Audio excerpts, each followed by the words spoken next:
மக்கள் தந்திர ஆதரவு இப்போது சினிமாவுக்கு வந்து அவங்க ஜெயிக்கிற முடிய கொண்டு வந்து விட்டுருக்குன்னா அது அவங்களுடைய அந்த கூட்டணிக்கு என்னுடைய மனமார வாழ்த்துக்களையும் அதுக்கு பேரால் அளித்த இந்த மக்களுக்கு நன்றி சொல்லி ஆரம்பிக்கிறேன்.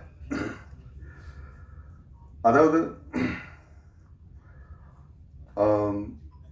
சமீபத்தில் ரிலீஸ் ஆன லப்பர் பந்த் ஆகட்டும், குடும்பஸ்தான் ஆகட்டும், ரெண்டுமே வந்து ரொம்ப என்டர்டெயின்மெண்ட்டாக உள்ள ரொம்ப எல்லாரையும் கவரக்கூடிய ஒரு படம். ரெண்டுமே அரசியல் படம் அப்படிங்கிறத இங்கே முக்கியமாக சொல்ல விரும்புகிறேன். ஏன்னா எளிய முறையில் அந்த அரசியலை கடத்தி என்னன்னு சொல்கிற ஒரு விஷயமா அவர் தமிழரசன் பச்சைமுத்து பண்ணியிருந்தார். அதுக்கு வந்து அடுத்தபடியாக முக்கியமான அரசியலை முன்னெடுத்த நக்லைட்ஸ் குரூப் இதை படமாக்கி இதை இவ்வளோ தூரம் வெற்றிகரமாக செய்திருக்காங்கன்னு சொன்னால் அவங்க அந்த கடின உழைப்பு, அந்த அந்த அதாவது ஒரு படத்தில் வந்து கருத்தை சொல்கிறது வந்து அது கருத்தாக போயிடும், பிரச்சாரமாக போயிடும். அப்படி இல்லாமல் வாழ்வியலை கலந்து சொன்ன அந்த அருமையான ஒரு என்ன சொல்ற ஒரு பதமான ஒரு விருந்துக்கு தான் இந்த ஆதரவு. கலை வந்து டு டீச் அண்ட் டிலைட்னு சொல்லி ஃபிலிப் சிட்டி சொல்லுவோம். அது மாதிரி வந்து கலாபூர்வமாக அணுகும்போது அந்த படைப்பு வந்து மிகப்பெரிய வெற்றி அடையுங்கிறதுக்கான உதாரணம் தான் இது.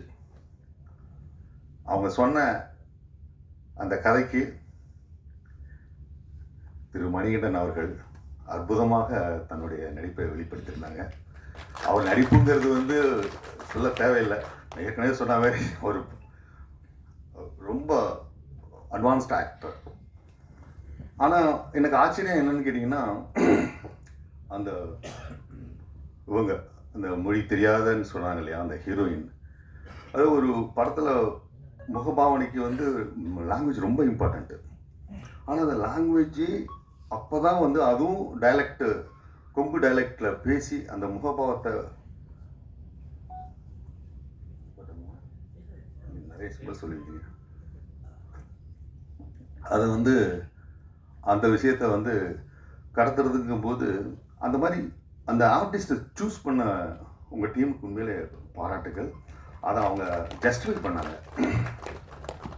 அதே மாதிரி நான் கேள்விப்பட்டேன், தனமாக தான் நடிக்கிறதா இருந்த அந்த ரோலை இவங்க அருமையாக பண்ணியிருந்தாங்க. அதுக்கு குரல் கொடுத்துருந்தாங்க. அது பாருங்கள், இந்த குரலும் இந்த அம்மாவோட நடிப்பும் இணைஞ்சு எப்படி ஒரு படம் அவ்வளவு ஆடியன்ஸ் அந்த கேரக்டரை உள்ளே போக செய்யுதுங்கிறது அதான் ஆர்ட். ஏன்னா நம்ம தமிழகத்தில் நிறைய இடத்துல வேறு மாதிரி மொழி இருக்குது, திருநெல்வேலி இதுன்னு. அப்போ பர்டிகுலர் இந்த கொங்கு மொழியிலேருந்து அதை ஜென்ரலைஸ் பண்ணுற மாதிரியான ஒரு தன்மை இதுக்கு வந்தோடனையும் அந்த மொழியெல்லாம் கடந்து அந்த ஆர்ட் உள்ளே போகுது பாருங்கள், அதுதான் உண்மையான வெற்றி. அதுதான் எல்லா பேசக்கூடிய மக்களுக்குமான மைய பிரச்சனையை எடுத்துக்கிட்ட அந்த குடும்பஸ்தன். அந்த டைட்டில் வந்து முக்கியமானது. அந்த டைட்டிலை கண்டெம்பரரியாக சொன்னது மிக மிக முக்கியமானது. அதுதான் வந்து இந்த படத்தினுடைய அந்த கண்டெம்பரரியான பாலிடிக்ஸு, கண்டெம்பரரியான அந்த வாழ்வியலை சொன்ன இந்த அத்தனை பேருக்கும் அதை எழுதின பிரசன்ன பாலச்சந்திரன் அவர்களுக்கும் என்னுடைய நெஞ்சார்ந்த நன்றியை தெரிவிச்சுக்கிறேன்.